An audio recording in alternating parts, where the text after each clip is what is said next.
Good afternoon আমার ছোট্ট বন্ধুরা, আশা করি তোমরা সকলেই ভালো আছো। রিয়া কুইজ হাব আমার এই ছোট্ট চ্যানেলে তোমাদের সকলকে জানাই স্বাগত।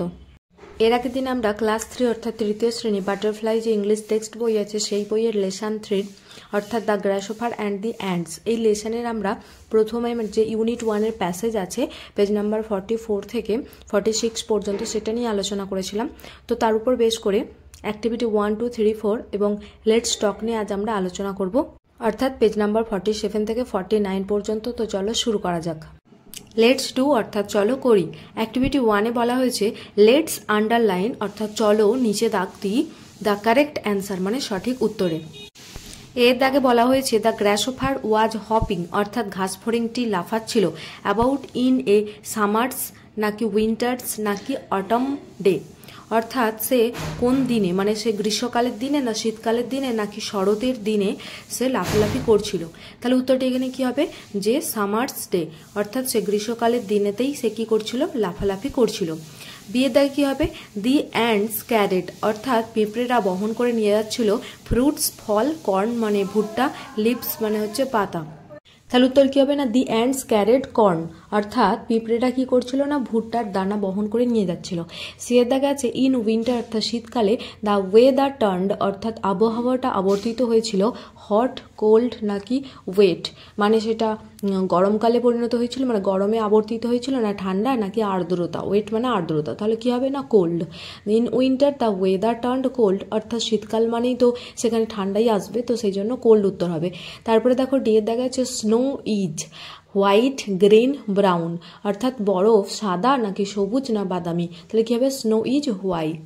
তারপরে ইয়ে দেখা যাচ্ছে the grasshopper spent the summer ঘাসফড়িংটি গ্রীষ্মকালটি কাটিয়েছিল প্লেইং মিউজিক, বেগিং, ওয়ার্কিং অর্থাৎ গান করে নাকি বেগিং মানে হলো যে ভিক্ষা করে নাকি ওয়ার্কিং কাজ করে। তাহলে কি হবে the grasshopper spent the summer playing music অর্থাৎ গান করে বা সঙ্গীত পরিচর্যা করে সে গ্রীষ্মকালটা কাটিয়ে দিয়েছিল।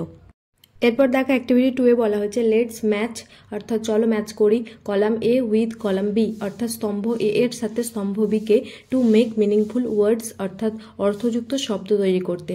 তো দেখো কলাম এতে লেখা আছে গ্রাস, তো কলাম বিতে কোনটার সাথে ম্যাচ করবে হপার, তাহলে হবে গ্রাসহপার তার মানে কি ঘাসফড়িং। এরপর কলাম এতে আছে উইন, উইনের সাথে বি এর কোনটা যাবে না টার অর্থাৎ উইন্টার মানে শীতকাল। তারপর আছে ব্ল্যান, তাহলে বিয়ের দাগে কি হবে না কেট অর্থাৎ ব্ল্যাঙ্কেট মানে চাদর বা আস্তরণ। তারপর আছে সার, এসি ওয়ার্ড সার, আর বিয়ের দাগে আছে প্রাইজ অর্থাৎ সারপ্রাইজ মানে কি বিস্মিত হওয়া বা অবাক হওয়া। তারপর আছে মিউ, মিউর সাথে ডান দিকে বিয়ের কোনটা যাবে জিক অর্থাৎ মিউজিক মানে হলো সঙ্গীত।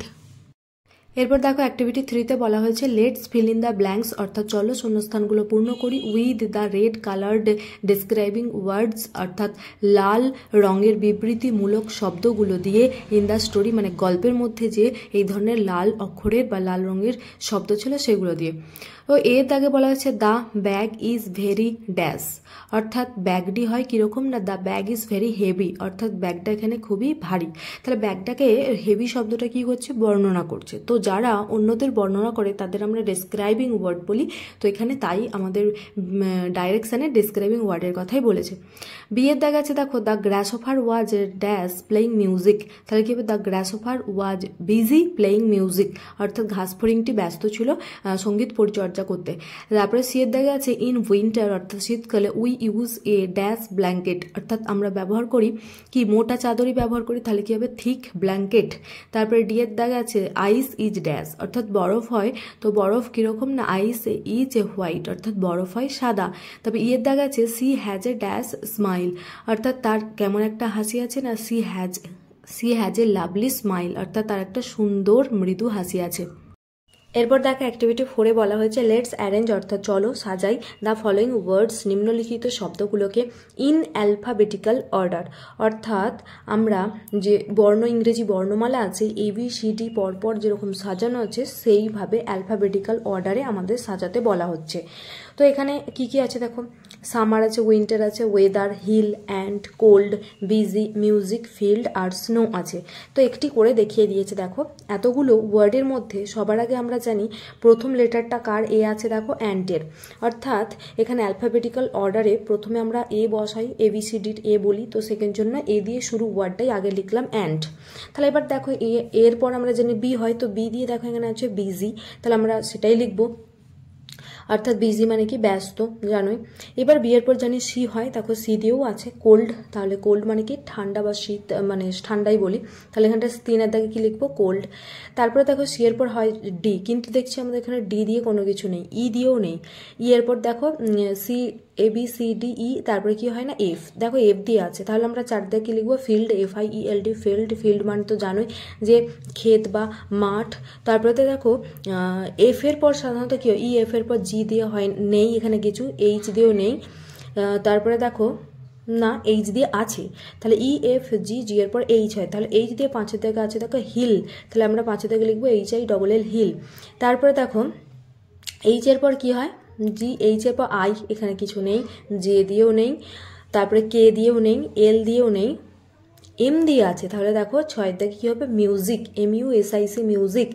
তারপরে এম এর পর কি হয় এন নেই, ও দিয়েও কিছু নেই, পি দিয়েও কিছু নেই, তারপরে কি হয় কিউ, সেটা দিয়েও কিছু নেই, আর দিয়েও কিছু নেই, কিন্তু এস দিয়ে আছে দেখো, কিন্তু আমরা দেখছি এস দিয়ে দুটি এখানে ওয়ার্ড আছে, স্নো আর সামার, তাহলে কোনটা আগে লিখবো? দেখো দুটোই যেহেতু এস দেওয়া আছে, কিন্তু এস এর পরের লেটারগুলো আমাকে দেখতে হবে, যেমন স্নো এর এন আছে আর সামারের ইউ আছে, তাহলে আমরা কোনটা আগে হয় জানি, এনটাই আগে হয় অ্যালফাবেটিক্যাল অর্ডারে, তাহলে আগে আমরা স্নো লিখবো, SNOW স্নো, অর্থাৎ বরফ। তারপর আমরা লিখবো সামার, ঠিক আছে। এরপর দেখো সামার মানে তো জানি গ্রীষ্মকাল। এরপর দেখো আর দুটি মাত্র ওয়ার্ড পড়ে আছে, উইন্টার আর ওয়েদার, তাহলে দুটোই ডাব্লিউ দিয়ে শুরু, তাহলে একইভাবে আমরা করব যে ডাব্লিউর পর আই আছে একটাই, আর একটাই ডাব্লিউর পরে ই আছে, আমরা জানি যে আগে ই হয়, তাহলে আগে আমরা ওয়েদার লিখব অর্থাৎ আবহাওয়া, এবং সবশেষে 10 নম্বর লিখব উইন্টার অর্থাৎ শীতকাল। তো দেখো এখানে আছে লেটস টক, অর্থাৎ চলো বলা বলি করি। আজক ইউর ফ্রেন্ড, অর্থাৎ তোমরা তোমাদের বন্ধুদের জিজ্ঞাসা করো, এর দাগে হুইচ ইনসেক্ট ক্যান বাইট, মানে হচ্ছে কোন পতঙ্গ কামড়াতে পারে, তাহলে তোমরা কি লিখবে যে বা বলবে যে মস্কুইটো ক্যান বাইট, অর্থাৎ মশা কামড়াতে পারে। শুধু মশা কেন, আরও অনেক ইনসেক্ট আছে, যেমন ওয়াস্প মানে বোলতা, তারপরে তোমার হানিবিজ মানে মৌমাছি, তারপরে বাঘ মানে ছাড়পোকা, এরাও হবে, পিঁপড়েও হবে, মানে অ্যান্ট, সেগুলোও হতে পারে। তো তোমাদের যেটা পছন্দ তোমরা সেটাই বলবে। তারপরে বিয়ে দেখা আছে হুইচ ইনসেক্ট ক্যান ফ্লাই, অর্থাৎ কোন পতঙ্গ উড়তে পারে, তার কি বলবে যে বিজ ক্যান ফ্লাই, অর্থাৎ মৌমাছিরা উড়তে পারে। শুধু বি কেন, তোমরা হচ্ছে যেগুলো বললাম যে ওয়াস্পও হতে পারে, যে মস্কুইটো হতে পারে, হাউস ফ্লাই হতে পারে, তো তোমাদের যেটা পছন্দ সেটা বলবে। সি এর দেখা যাচ্ছে দেখো which insect lives in a group, অর্থাৎ কোন পতঙ্গ আছে যারা দলে একসঙ্গে থাকে বা বসবাস করে, তাহলে কি বলবে না হচ্ছে ant lives in a group, অর্থাৎ পিঁপড়ে আছে যে কিনা দলে বসবাস করে। শুধু অ্যান্ট নয়, আরও আছে, যেমন ধরো ওয়াস্প মানে বোলতা, তারপরে তোমার হচ্ছে হানিবিজ মৌমাছি, এরাও কিন্তু দলেতেই থাকে। এরপর ডিয়ে দেখা গেছে দেখো which insect is green in colour, অর্থাৎ কোন পতঙ্গ সবুজ হয় রঙের দিক থেকে, তাহলে কি বলবে যে গ্রাসহপার ইজ গ্রিন ইন কালার, অর্থাৎ ঘাস ফড়িং হচ্ছে রঙের দিক দিয়ে সবুজ রঙের হয়ে থাকে।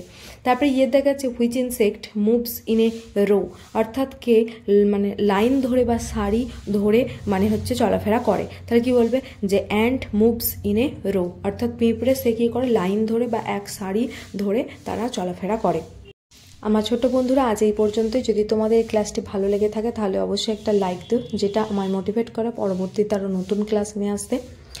রিয়া কুইজ হাব নামের এই চ্যানেলটিকে যদি তোমরা সাবস্ক্রাইব না করে থাকো তাহলে অবশ্যই করে নিও, পরবর্তীতে আরও নতুন ক্লাস দিলে তাহলে তার নোটিশ তোমার কাছে সবার আগে পৌঁছে যেতে পারবে।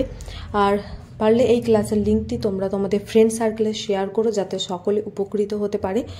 আর এখন পর্যন্ত প্লেলিস্ট আমি হচ্ছে ক্লাস 3 যে বাটারফ্লাইয়ের টেক্সট বই আছে তার যতগুলো ক্লাস দিয়েছি তার প্লেলিস্ট লিঙ্ক দেওয়া আছে ডেসক্রিপশান বক্সে, এবং ক্লাস 3 উইংস পার্ট 1 বইয়ের যা কিছু ক্লাস দিয়েছে সেগুলোরও আলাদা করে প্লেলিস্ট তৈরি করা আছে, এবং তার লিঙ্ক ডেসক্রিপশান বক্সে দেওয়া আছে। যারা এখনও দেখোনি তারা ডেসক্রিপশান বক্সে গিয়ে সেই লিঙ্কে ক্লিক করে দেখে নিতে পারো। ধন্যবাদ, আজ এই পর্যন্তই, সকলে ভালো থেকো।